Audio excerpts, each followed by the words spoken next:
Adani group का बड़ा फैसला, 20,000 करोड़ के एफपीओ को किया गया रद्द। अडानी ग्रुप की तरफ से जारी किया गया बयान, लौटा दिया जाएगा निवेशकों का पैसा। अडानी ग्रुप ने कहा कि बाजार में उतार चढ़ाव की वजह से निवेशकों के हित में लिया गया है फैसला। हिंडनबर्ग रिपोर्ट से जोड़कर देखा जा रहा पूरा मामला। अडानी ग्रुप ने कहा है कि भविष्य की योजनाओं पर असर नहीं होगा। कांग्रेस ने एफपीओ रद्द करने के फैसले पर उठाए सवाल। सुप्रिया सुले ने कहा कि जनता के साथ धोखा, एसबीआई और एलआईसी ने क्यों लगाया पैसा। आज संसद के दोनों सदनों में राष्ट्रपति के अभिभाषण पर धन्यवाद प्रस्ताव, विपक्ष की तरफ से सरकार को घेरने की तैयारी। बजट से मिडिल क्लास को राहत, 7 लाख की कमाई पर नई टैक्स व्यवस्था में नहीं लगेगा कोई भी टैक्स। 2014 के बाद से पहली बार कर श्रेणी में बदलाव।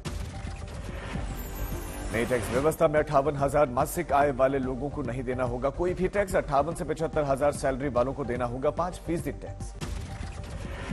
1 लाख से 1.25 लाख तनख्वाह वालों को देना होगा 20% टैक्स। 1.25 लाख से ज्यादा मासिक आय वालों को चुकाने होंगे 30% टैक्स।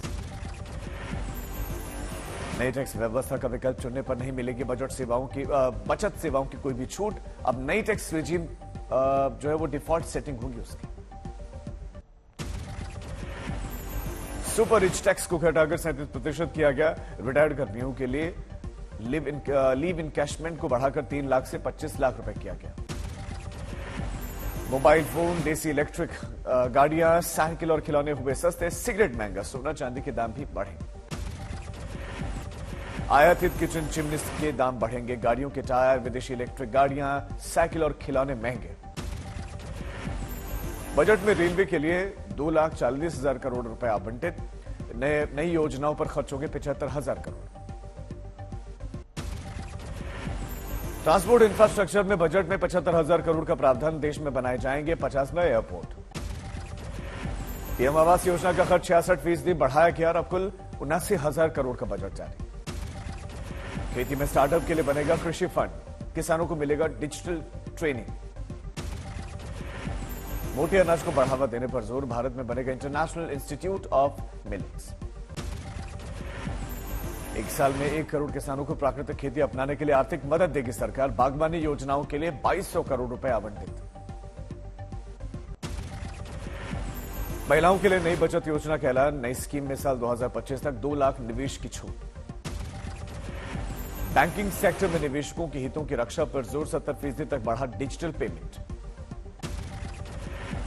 मोदी सरकार ने जमकर की बजट की तारीफ। कहा वंचितों को सहारा देगा बजट, विकास की नई उड़ान मिलेगी। ये बजट सस्टेनेबल फ्यूचर के लिए green growth, green economy, green energy, green infrastructure और ग्रीन जॉब्स को एक अभूतपूर्व विस्तार देगा। बजट में समर्थन में बोले बीजेपी अध्यक्ष जेपी नड्डा। आर्थिक रूप से पिछड़े और मध्यम वर्ग को सशक्त बनाने वाला ये बजट है। अल्पसंख्यक कार्य मंत्रालय के बजट में भारी कटौती। 2023-24 के लिए मंत्रालय को मिला से 3,097 करोड़ का budget. Maulana Azad education foundation बंद होने के करीब। यूपीएससी की तैयारी के लिए अल्पसंख्यक छात्रों के लिए चलने वाली स्कीम बंद की गई। कांग्रेस ने इसे आगामी विधानसभा चुनाव के मद्देनजर बनाया गया बजट बताया। अध्यक्ष मल्लिकार्जुन खड़गे ने कहा चुनावी भाषण की तरह इसमें जुमले ही जुमले। आम बजट को केजरीवाल ने बताया दिल्ली विरोधी। कहा दिल्ली वालों के साथ फिर से सौतेला बर्ताव। राजधानी के लिए सिर्फ 325 करोड़ रुपए आवंटित। भारतीय किसान यूनियन के राष्ट्रीय प्रवक्ता राकेश टिकैत ने बजट के प्रति नाराजगी जताई। कहा इससे कंपनीज को होगा फायदा और किसानों पर बढ़ेगा खर्च।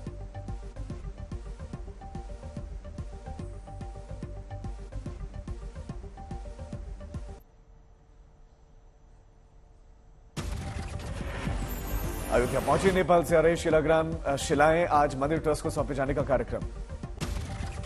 प्रयागराज में है बागेश्वर धाम की कथावाचक धीरेन्द्र शास्त्री। आज संगम में लगाएंगे डुबकी। प्रयागराज में चल रहा माघ मेला। साधु संतों के साथ मिलने का भी उनका कार्यक्रम।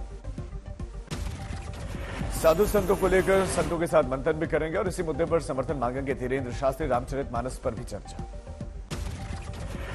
प्रयागराज से 40 किलोमीटर दूर आज लगेगा बागेश्वर धाम का दरबार। मां शीतला कृपा महोत्सव में शामिल। अमरोहा में मुस्लिम समाज ने फूका स्वामी प्रसाद मौर्य का पुतला, कार्रवाई की मांग। अयोध्या में स्वामी प्रसाद मौर्य के खिलाफ साधु संतों का मोर्चा, मौर्य के खिलाफ लगाए गए नारे, पुतला फूका गया। आसनसोल में देसी शराब के अवैध ठेकों पर आबकारी विभाग के छापे मारे, लाठीचार्ज में महिलाओं को भी बुरी तरह पीटा। बिहार के शिक्षा मंत्री चंद्रशेखर के रामचरितमानस पर ऑडियो वायरल, कहा हिंदुओं को जात पात में बांटने का प्लान। शिक्षा मंत्री का वायरल ऑडियो पर बीजेपी का पलटवार, कहा जाति धर्म में बांटने वाले हिडन एजेंडा की पोल खुल गई।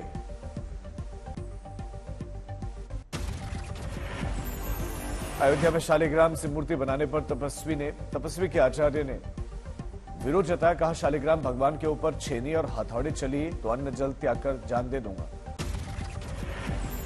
हमीरपुर से बुंदेलखंड राज्य की मांग के मुद्दे पर शुरू हुई पदयात्रा, 13 जिलों में लोगों को करेंगे जागरूक। सहारनपुर में ट्रेन के नीचे आने से एक युवक और युवती की दर्दनाक मौत, पुलिस ने जांच की शुरू।